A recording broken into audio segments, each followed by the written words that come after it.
नमस्कार, विंध्या टाइम्स में आपका स्वागत है। रीवा जिले में संक्रमण का दायरा अब कम हो रहा है। एक एक दिन के हम अगर आंकड़ों पर नजर डालें तो संक्रमण की रफ्तार तेजी से घटी है और संख्या में भी कमी देखी गई है। 24 घंटे की जांच रिपोर्ट में सिर्फ 3 संक्रमितों की रिपोर्ट पॉजिटिव आई है। सिर्फ 3 संक्रमित मरीज रीवा जिले में मिले हैं और अगर कुल आंकड़ों की बात करें तो अब तक कुल 16,422 लोग कोरोना से संक्रमित हो चुके हैं रीवा जिले में। इसके अलावा रिकवरी रेट रीवा जिले में काफ़ी अच्छा है और कल 8 मरीज स्वस्थ होकर अपने घर लौटे हैं। कुल मरीजों की संख्या की बात करें तो 16,231 मरीज स्वस्थ हो चुके हैं, अपने घर वापस लौट चुके हैं। वहीं चिंता की बात यह है कि जिस तरीके से संक्रमण की रफ्तार कम हो रही है, लेकिन मौत के आंकड़े भी अभी भी सामने आ रहे हैं। रीवा जिले में 1 मरीज की मौत हुई है और अब तक कुल 140 लोगों ने अपनी जान गंवा दी कोरोना के कारण।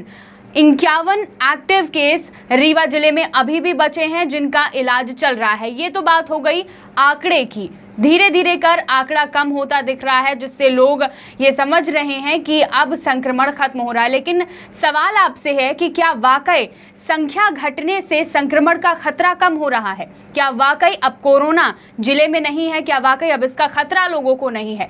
क्योंकि जिस तरीके से बाजार में भीड़ नजर आती है, जिस तरीके से नियमों का उल्लंघन हो रहा है, उससे तो यही प्रतीत हो रहा है कि जनता में अब कोरोना संक्रमण का खतरा पूरी तरीके से खत्म हो गया है। ऐसा इसलिए क्योंकि प्रशासन द्वारा एक दुकान में भी सीमित संख्या निर्धारित की गई है लोगों के जाने की, यानी एक बार में सिर्फ 6 लोगों को एक दुकान में खड़े होने की अनुमति दी गई है। इसके अलावा कार्रवाई की जाएगी। लेकिन आप खुद सोचिए, आप खुद जब काम से बाहर निकलते हैं, जब आप खरीदारी पर निकलते हैं, तो क्या वाकई उन नियमों का पालन हो रहा है? क्या वाकई लोग मास्क लगा रहे हैं?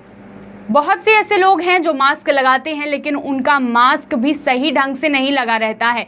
किसी का नाक कवर नहीं रहता है, तो कोई भी ढंग से मास्क नहीं लगा रहा है और बाजार में ये साफ तौर पर देखने को मिल रहा है। प्रशासन यही अपील कर रहा है कि आप मास्क ज़रूर लगाएं। अगर आप कहीं खड़े हैं, आप संख्या ज़्यादा है लोगों की, लेकिन सावधानी के तौर पर आपको मास्क लगाना बेहद ज़रूरी है।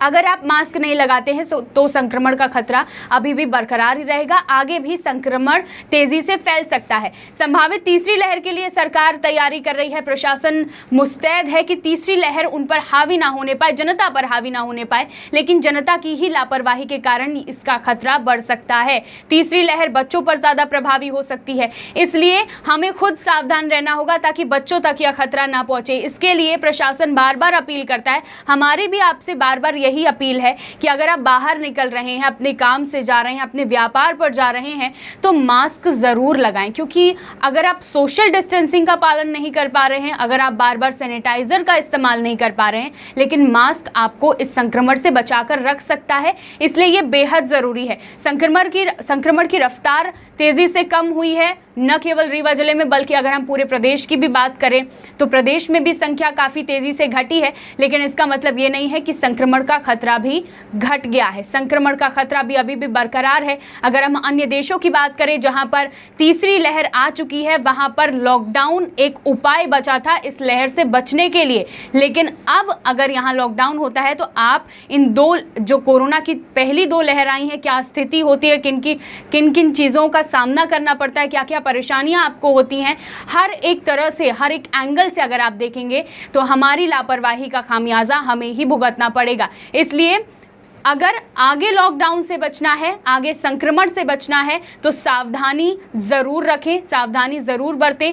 संक्रमण की घटती संख्या को देखकर लापरवाही ना करें या बेफिक्र ना हो जाएं, क्योंकि बाजार में लोग अब बेफिक्र होकर ही घूम रहे हैं, बेखौफ होकर घूम रहे हैं। इसलिए संक्रमण की तीसरी लहर से बचने के लिए सावधानी बहुत ज़रूरी है। मास्क ज़रूर लगाएं और न केवल खुद बल्कि आसपास के लोगों को भी जागरूक करें, समझाएं कि इस आगे की लहर से बचने के लिए, संक्रमण से बचने के लिए सावधानी कितनी ज़रूरी है, मास्क कितना ज़रूरी है। इसलिए सावधान रहिए, सुरक्षित रहिए। बहुत बहुत धन्यवाद।